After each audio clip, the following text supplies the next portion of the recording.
internationale. Et le même combat que nous menons ensemble contre la colonisation israélienne. Je vous demande d'être patient de maladies en privant la population de nourriture, d'une alimentation appropriée, d'eau potable, d'électricité et de carburant. Mesdames, Messieurs, je ressens, comme vous, la tristesse et l'humiliation d'appartenir à une nation que toute son histoire aurait dû pousser aux côtés des opprimés qui subissent le génocide à Gaza, sous les coups répétés et implacables depuis 1 an du gouvernement de M. Netanyahou, aurait dû se trouver aux côtés des Libanais et du Liban qui défend sa souveraineté et qui a raison de le faire par tous les moyens dont dispose ce peuple pour se défendre, avec tous ceux qui veulent participer à la résistance nationale contre l'invasion. La honte que nous ressentons, nous ici, qui vivons loin, mais qui ne nous voyons pas représentés. À cet instant que montent nos cris vers le Liban occupé et envahi, vers Gaza, vers les peuples palestiniens niés par ceux qui se sont drapés tant et tant d'années dans les symboles de la liberté, dans les leçons de morale données à la terre entière, et qui, une fois au pied du mur, participent au massacre, disent des paroles qui n'ont aucune conséquence. Qu'on nous entende au Liban, qu'on nous entende à Gaza, il y a une France, la voici, qui dit que le cessez-le-feu doit être immédiat, que nous ne voulons plus qu'on vende d'armes pour massacrer,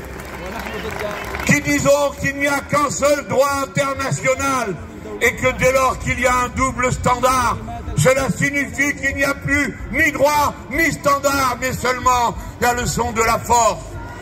L'Europe doit cesser la collaboration avec le gouvernement de M. Netanyahou. Si cette collaboration cessait, la guerre s'arrêterait immédiatement. Mesdames, Messieurs, j'ai dit hier, et comme vous le savez, chaque fois que j'ouvre la bouche, j'ai le droit des procès d'intention qui vous sont faits à vous, et qui voudraient que nous, qui n'avons jamais confondu la défense du droit international et du droit des peuples à vivre avec un quelconque racisme, nous soyons assimilés à une forme de racisme, nous qui les rejetons tous. Alors, hier j'ai dit, à partir de mardi 8 octobre, je vous appelle, jeunes gens, à faire mentir la circulaire du ministre des Universités qui prétend que si l'on parle des droits du peuple palestinien garantis par le droit international, alors on agirait contre la laïcité. Agir pour la laïcité, c'est reconnaître le droit international contre les fanatiques qui le piétinent et qui décident que le représentant le plus élevé de l'ONU, le secrétaire général, serait persona non grata sur place.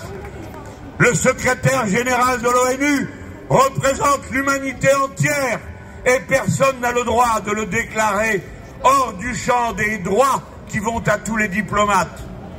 Oui, à partir de mardi 8 octobre, jeunes gens, pavoisés aux couleurs de la Palestine qui subit depuis 1 an le martyre du génocide.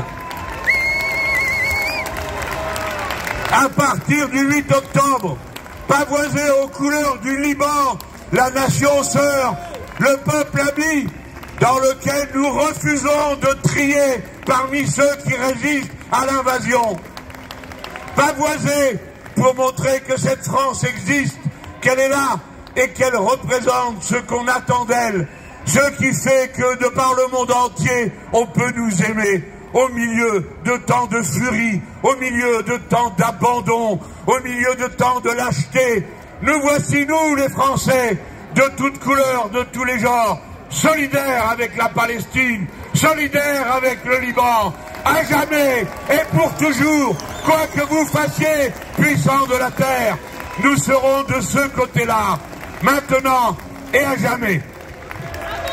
تحية تحية فلسطين تحية تحية فلسطين تحية تحية فلسطين تحية تحية فلسطين تحية تحية فلسطين تحية تحية فلسطين تحية تحية فلسطين تحية تحية فلسطين Viva viva Palestina Viva viva Palestina Viva viva Palestina Viva viva Palestina Free free Palestine Free free Palestine Free free Palestine Free free Palestine Enfants de Gaza Nous sommes tous des enfants de Gaza Nous sommes tous des enfants de Gaza Nous sommes tous des enfants de Gaza Nous sommes tous des enfants de Gaza Nous sommes tous des enfants de Gaza Et nous sommes tous des enfants de Gaza Nous sommes tous des enfants de Gaza